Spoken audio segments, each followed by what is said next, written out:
Good morning, students. Myself, Dr. Enu. Before start the today's topic, I would like to remind you all about what we studied in the previous classes. In the previous class, we studied civics chapter first, power sharing.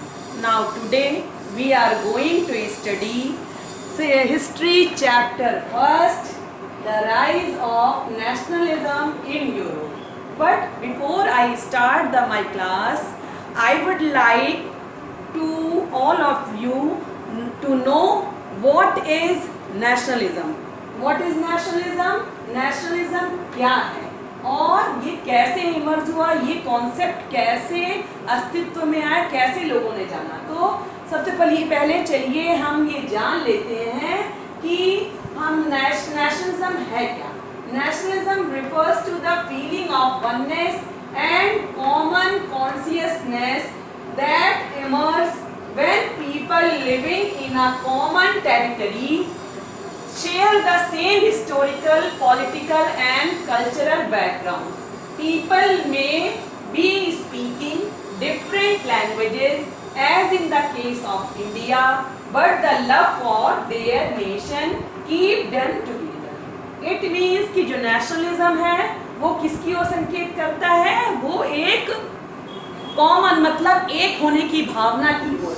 Common consciousness मतलब कि लोगों के मन में एक होने की भावना और सबके मन में एक समान जागृति या चेतना के जागृत होने की ओर संकेत करता है। वो तब जागृत होती है जब लोग क्या हो, किसी भी जगह के लोग या किसी भी टेरिटरी के लोग एक साथ क्या करते हैं, हिस्टोरिकल, पॉलिटिकल और कल्चरल। हिस्टोरिकल मीन्स ऐतिहासिक, पॉलिटिकल मीन्स राजनीतिक और कल्चरल मीन्स सांस्कृतिक पृष्ठभूमि को या एक ही सांस्कृतिक बैकग्राउंड को शेयर करते हैं। और पीपल में भी स्पीकिंग डिफरेंट लैंग्वेजेस। हो सकता है कि जो लोग हैं कि उस टेरिटरी के रहने वाले अलग अलग लैंग्वेजेस को बोलते हो। फॉर एग्जाम्पल इंडिया में डिफरेंट टाइप के लोग हैं, डिफरेंट लैंग्वेजेस को बोलने वाले हैं, लेकिन क्या देश के प्रति उनके मन में प्रेम कम होता है? नहीं, सभी के मन में देशभक्ति की भावना होती है। ठीक इसी तरीके से लोग अलग अलग लैंग्वेज को बोलने वाले हो, लेकिन उनका जो देश के प्रति उनके मन में जो प्रेम होता है वो सबके मन में एक साथ होता है, सब एक समान उस प्रेम को लेकर के चलते हैं। तो यहाँ पर एक टेरिटरी वर्ड यहाँ पर आपके सामने क्रिएट हुआ है। टेरिटरी किसे बोलते हैं? टेरिटरी उस भूखंड या क्षेत्र को, उस भौगोलिक एरिया को, जियोग्राफिकल एरिया को बोलते हैं जिससे कि लोगों के सेंटिमेंट्स जुड़े रहते हैं, उनकी भावनाएं जुड़ी रहती हैं। जैसे हम कहते हैं कि इंडिया हमारा देश है तो हम अपने देश के प्रति प्रेम को प्रकट कर रहे हैं, उसी तरीके से किसी भी टेरिटरी में रहने वाले लोग उस टेरिटरी के प्रति अपने प्रेम या स्नेह को प्रकट करते हैं। तो यहाँ पर ये आपको क्लियर हो गया होगा कि नेशनलिज्म क्या है। तो व्हाट इज नेशनलिज्म? अभी तक हम लोगों ने देखा कि नेशनलिज्म क्या है और अब आगे नेक्स्ट है नेशनलिज्म इन यूरोप। अब ये क्या चीज़ है नेशनलिज्म इन यूरोप? आपके सामने ये क्वेश्चन आता होगा कि यूरोप में नेशनलिज्म कैसे? यूरोप तो एक कॉन्टिनेंट है, कॉन्टिनेंट में तो कोई फीलिंग होती नहीं है। तो चलिए हम बताते हैं कि हम लोग कॉन्टिनेंट की बात नहीं कर रहे हैं, यूरोप के कंट्रीज की बात कर रहे हैं। यूरोप के कंट्रीज में आएगा फ्रांस, ब्रिटेन, इटली, जर्मनी।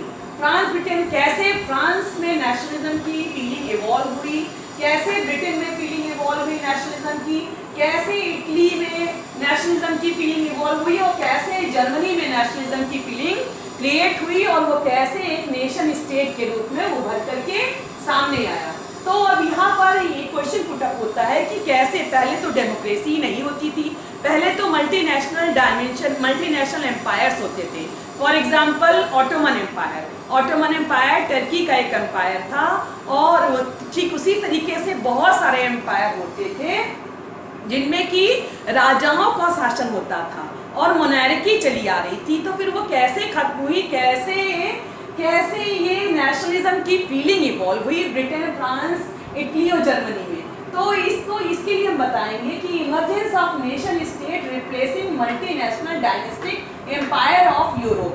जो यूरोप में छोटे छोटे कई जो एम्पायर थे वो सब को खत्म करके वो सब समाप्त हो गए धीरे धीरे, और उनकी जगह पर एक नेशन स्टेट उभर कर सामने आया। नेशन स्टेट या राष्ट्र राज्य का अस्तित्व आया। अब what is nation state? Nation state एक मॉडर्न स्टेट है। मॉडर्न स्टेट मीन्स कि जिनकी की बाउंड्री फिक्स होती है। पहले जो स्टेट होते थे, पहले जो एम्पायर होता था, उनकी बाउंड्रीज फिक्स नहीं होती थी, उनके बॉर्डर्स में फ्लक्चुएशन होते थे, क्योंकि राजा लोग क्या करते थे, कभी उस देश को जीतते थे, कभी उसके अंडर में हो जाते थे। तो इस तरह से क्या होता था, जैसे जैसे जो किंग्स या एम्पायर काम करते थे, जनता भी उनके अंडर में होती थी।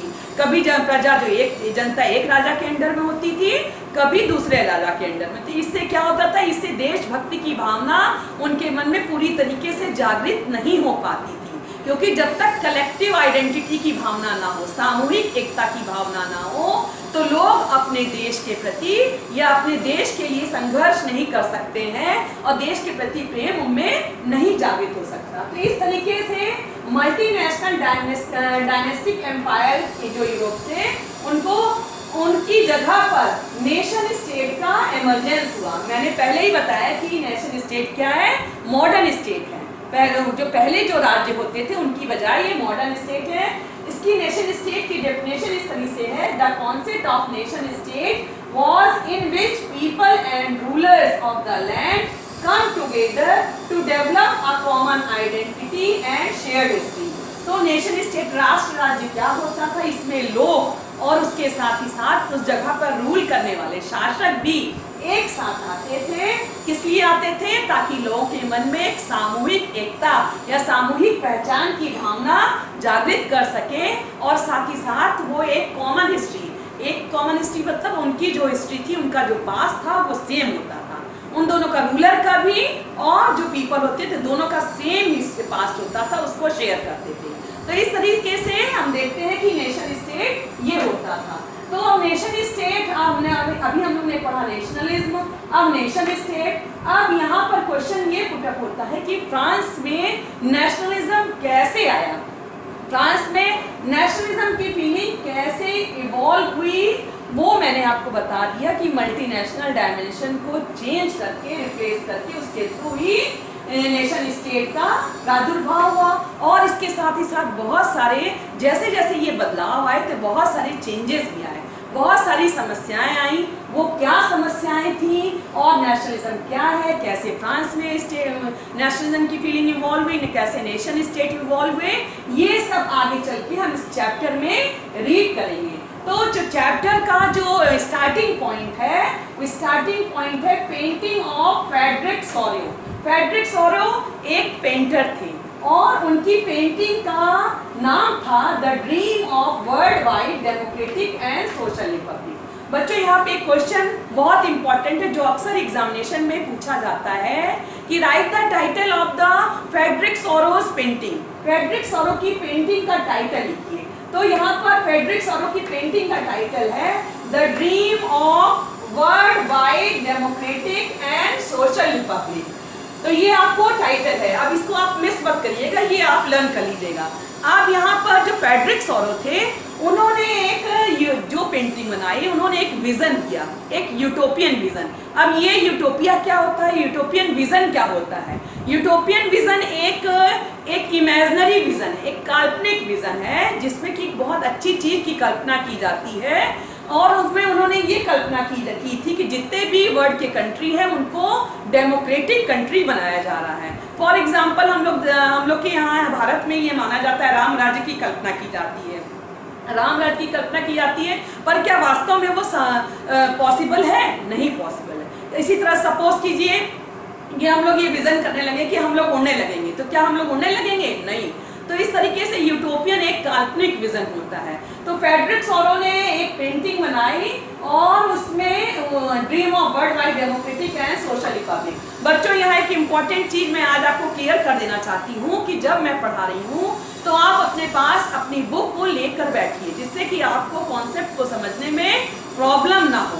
तो अब अपनी बुक को ओपन करिए और देखिए कि जो चैप्टर का फर्स्ट पेज है वहाँ पर एक फ्रेडरिक सोरो की पेंटिंग बनी हुई है। उस पेंटिंग में आप देखेंगे कि वर्ल्ड के सारे नेशंस, सारे देश जो हैं वो फ्लैग करते हुए चले जा रहे हैं स्टैचू ऑफ लिबर्टी या डेमोक्रेसी की ओर। उसमें फ्रांस और यूएसए सबसे आगे जा रहे हैं क्योंकि उनको आज़ादी सबसे पहले मिल गई थी। उनके पीछे जर्मनी चला रहा है जो अपना ट्राई कलर फ्लैग लिए। इस तरह से सारे जो वर्ल्ड के नेशंस थे वो डेमोक्रेसी की ओर मार्च करते हुए चले जा रहे हैं। और आगे उसके जो पेंटिंग बनी हुई है चैप्टर के आगे, तो उसमें आप फोरग्राउंड में देखेंगे कि बहुत सारी टूटी फूटी हुई चीज़ें दिख रही हैं, जैसे मुकुट दिख रहा है टूटा फूटा हुआ। तो ये क्या मैसेज दे रहा है? ये मैसेज दे रहा है कि डिस्पोटिज्म खत्म हो रहा है। डिस्पोटिज्म मीन्स मोनार्की या राजशाही खत्म हो रही है और अब नए मॉडर्न स्टेट या नेशन स्टेट का इमरजेंस हो रहा है, जिसमें कि सबके साथ अच्छा व्यवहार किया जाएगा और सबके साथ न्याय किया जाएगा, सबको न्याय मिलेगा। ये फीलिंग या ये मैसेज ये फ्रेडरिक सॉरो की पेंटिंग दे रही है। Please take the screenshot if you want.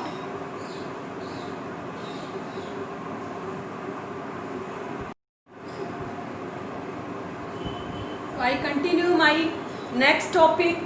बच्चों, अभी मैंने आपको डिस्क्राइब किया था कि फ्रांस में नेशनलिज्म कैसे इमर्ज हुआ और नेशन स्टेट कैसे बने, क्या क्या चैलेंजेस आए और आगे ये लोगों को क्या करना पड़ा अपने देश को नेशन स्टेट के रूप में फॉर्म करने के लिए फ्रांस के लोगों को। तो ये सभी चीज़ें हम आगे पढ़ेंगे, ये हमने पहले आपको डिस्क्राइब किया था। तो माई next topic is French revolution and the idea of the nation. French revolution मतलब फ्रांस में क्रांति, फ्रांस में परिवर्तन या फ्रांस की क्रांति 1789 में हुई थी। और बच्चों, मैं आपको रिकॉल करा दूं कि ये फ्रेंच रिवॉल्यूशन आप क्लास 9th में भी पढ़ चुके हैं, तो आपको इसमें ज़्यादा प्रॉब्लम नहीं होनी चाहिए। तो French revolution and the idea of nation, राष्ट्र का विचार कैसे इमर्ज हुआ। तो हम देखेंगे कि नेशनलिज्म की जो फीलिंग है उसका फर्स्ट क्लियर एक्सप्रेशन 1789 में मिलता है। वो फ्रांस की जो फ्रेंच रिवॉल्यूशन हुआ उससे दिखाई देता है। उसके थ्रू क्या हुआ, वो पावर जो थी वो लोगों के पास चली गई, शिफ्ट हो गई, पीपल के पास शिफ्ट हो गई, पावर पीपल के पास शिफ्ट हो गई। और फ्रांस के लोगों ने पीपल ने ये दिखा दिया लोगों ने कि वो देश की जनता ही है जो देश का भविष्य निश्चित कर सकती है। और इसके पहले भी फ्रांस को ये माना जाता था, फ्रांस ने नेशनलिज्म की भावना या नेशन स्टेट को क्रिएट करने में एक इम्पॉर्टेंट रोल प्ले किया था, क्योंकि ये माना जाता था कि फ्रांस ही है वो पहली सिटी जहाँ से नेशनलिज्म की फीलिंग डेवलप हुई थी। फ्रांस में जो कुछ भी होता था उसका असर पूरे यूरोप में पड़ता था। और ये इसको हम ड्यूक मेटरनिक के इस स्टेटमेंट से भी ये प्रूव होता है। ड्यूक मेटरनिक जो कि ऑस्ट्रियन चांसलर थे, उनका स्टेटमेंट था, when France नीजेस rest of Europe catches cold. जब फ्रांस चीखता है तो पूरे यूरोप को जुकाम हो जाता है या सर्दी हो जाती है। इट मीन्स कि फ्रांस में जो कुछ भी होता है उसका असर पूरे यूरोप में दिखाई देता है। तो अब ये नेशनलिज्म की फीलिंग तो डेवलप हो गई, लेकिन जब तक कलेक्टिव आइडेंटिटी की फीलिंग लोगों के बीच में डेवलप नहीं होगी तो देश सशक्त कैसे होगा, और सशक्त नहीं होगा तो पावर नहीं आएगी। तो इसलिए लोगों के बीच में कलेक्टिव आइडेंटिटी की भावना को क्रिएट करना जरूरी था। सपोज कीजिए कि हम भारतीय हैं, लेकिन जब हम अपने आप को भारतीय नहीं मानेंगे तो वो भारत कैसा। जब हम भारतीय मानेंगे, हमारे मानने से ही भारत है। तो ठीक इसी तरीके से जब तक लोगों के मन में, फ्रांस के लोगों के मन में कलेक्टिव आइडेंटिटी की फीलिंग नहीं क्रिएट होगी, तब तक फ्रांस में और आगे कैसे इम्प्रूवमेंट होता। तो इसके लिए बहुत सारे स्टेप्स उठाए गए। Creating a sense of collective identity, many steps were taken. बहुत सारे स्टेप्स उठाए गए। आइडिया ऑफ ला पैटेरिया एंड ला सिटियोन। ला पैटेरिया, ला सिटियोन में ये फादरलैंड और वहाँ के नागरिकों की ओर संकेत करता है। ये विचार लाया गया जिससे कि लोगों के मन में कलेक्टिव आइडेंटिटी की फीलिंग क्रिएट हो सके अपने देश के प्रति। सेकेंड स्टेप था new tricolour French flag, blue white red. नया 3 रंग का जो फ्रेंच फ्लैग बनाया गया जो कि ब्लू व्हाइट और रेड कलर का था। थर्ड जो स्टेप था formation of national assembly. State general के इलेक्शन के थ्रू नेशनल असेंबली का फॉर्मेशन हुआ। नेशनल असेंबली उन एक्टिव मेंबर से मिलकर बनी थी। आपको याद होगा कि जो फ्रांस में उस समय रिवॉल्यूशन के पहला जो फ्रांस था, वो फ्रांस 3 स्टेट में डिवाइड था, first state, second state and third state. First state novelty, clergy, और जो सेकंड स्टेट क्लर्जी, और थर्ड स्टेट जो था वो किससे बना था, वो पीजेंट से मिल करके बना था। तो इनमें जो first state and second state के लोग थे, उनके पास ज़्यादा राइट्स थे, उनको वोट देने के राइट थे, लेकिन पीजेंट, ये फॉर्मर, ये जो थर्ड कैटेगरी थी, इसके पास राइट्स नहीं थे। तो इस तरीके से जो नेशनल असेंबली थी वो भी एक्टिव लोगों से मिलकर के बनी थी, इनके पास वोट देने के राइट्स थे, ताकि लोगों के मन में कलेक्टिव आइडेंटिटी की फीलिंग आ सके। New hymns and oaths develop किए, हाइम्स मंत्र को बोलते हैं। तो एक तरीके से नए नए स्लोगन या फ्रेजेस क्रिएट किए गए और शपथ ली गई अपने देश के प्रति कि हम अपने देश के प्रति अपनी डिवोशन की भावना को रखेंगे, लोगों के मन में कलेक्टिव आइडेंटिटी को क्रिएट करने के लिए। सेंट्रलाइज एडमिनिस्ट्रेटिव सिस्टम, एकीकृत केंद्रीय व्यवस्था लागू की गई पूरे देश में। ये पहले आपको पता ना होगा कि जो फ्रांस था उस समय 39 स्टेट्स का फेडरेशन था, और सब अलग अलग अपना अपना हित सोचते थे।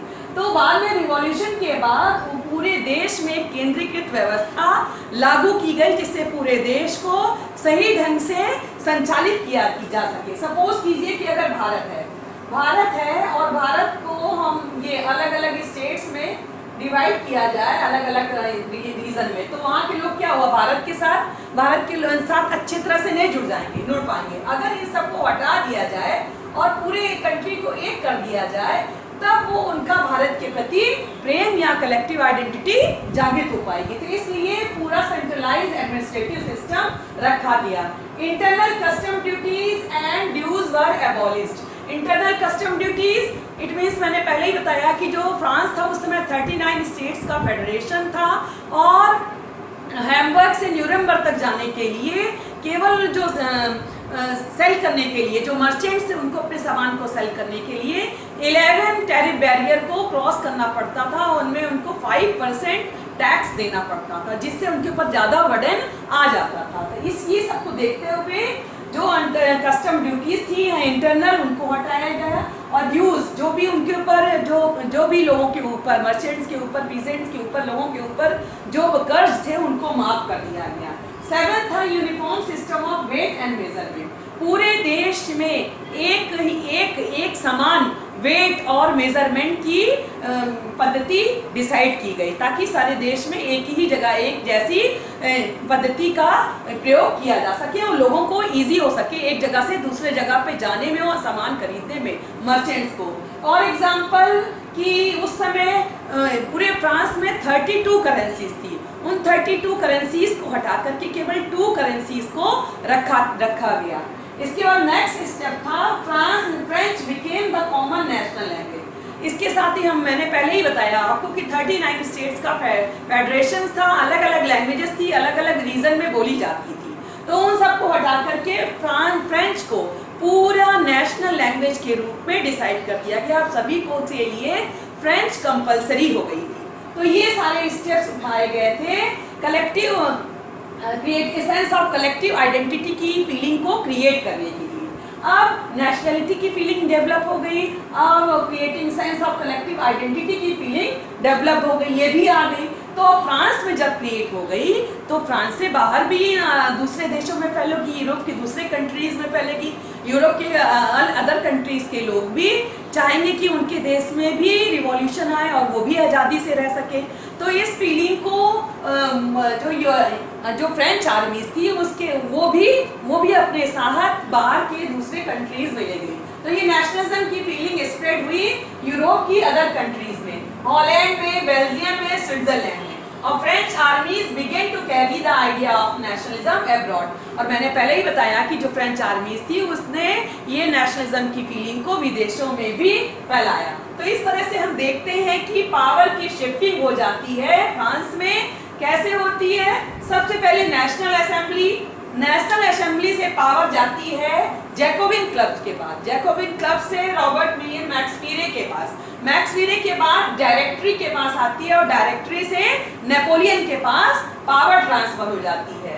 तो ये हम देखेंगे कि जब इस तरीके से नेशनलिज्म की फीलिंग पूरे अदर कंट्रीज में फैली तो ये एक बीच में, उसके बीच में जो डायरेक्टरी थी, डायरेक्टरी और कौन सी लेजिस्लेटिव बॉडी के बीच में फ्रांस में उस समय जब पूरे विश्व में उथल पुथल मची हुई थी, तो फ्रांस में भी उस समय डायरेक्टरी और लेजिस्लेटिव बॉडी के बीच में तनातनी थी। दोनों एक दूसरे को रिस्पेक्ट नहीं देते थे और एक दूसरे का सम्मान नहीं करते थे। और तो इस द्वंद्व का, इस कॉन्फ्लिक्ट का फायदा उठा करके एक प्रोमिनेंट पर्सनालिटी, जो एक खाली जगह क्रिएट हुई थी, जो वैक्यूम क्रिएट हुआ था, उसमें एक प्रोमिनेंट पर्सनालिटी उभर कर आई जो कि नेपोलियन के नाम से जानी जाती है। नेपोलियन कौन था? नेपोलियन फ्रांस का मिलिट्री डिक्टेटर था। उसने धीरे 1804 में फ्रांस पे अपना कब्जा किया, फ्रांस के सिंहासन पर बैठा। तो यहाँ तक हम देखते हैं कि किस तरीके से फ्रांस में रिवॉल्यूशन हुआ, किस तरीके से sense of collective identity create की गई, पूरे देश में न्यू एडमिनिस्ट्रेटिव सिस्टम, पूरी व्यवस्था लाई गई। किस लिए लाई गई? राष्ट्र के विचार को क्रिएट करने के लिए। तो इस तरीके से हम ये चाहेंगे कि आपको अब तक मेरा पढ़ाया हुआ सब समझ में आ रहा है और आप रिवाइज कर रहे हैं कि नहीं कर रहे हैं। बच्चों, ये रिवाइज करना बहुत ज़रूरी है। अगर आप रिवाइज नहीं करेंगे तो सब आपके माइंड से मिस हो जाएगा और फिर आपको आगे चल के प्रॉब्लम होगी। अगर आपको मेरा वीडियो पसंद आया है तो आप इसे लाइक और कमेंट करना ना भूलिए। थैंक यू बेटा।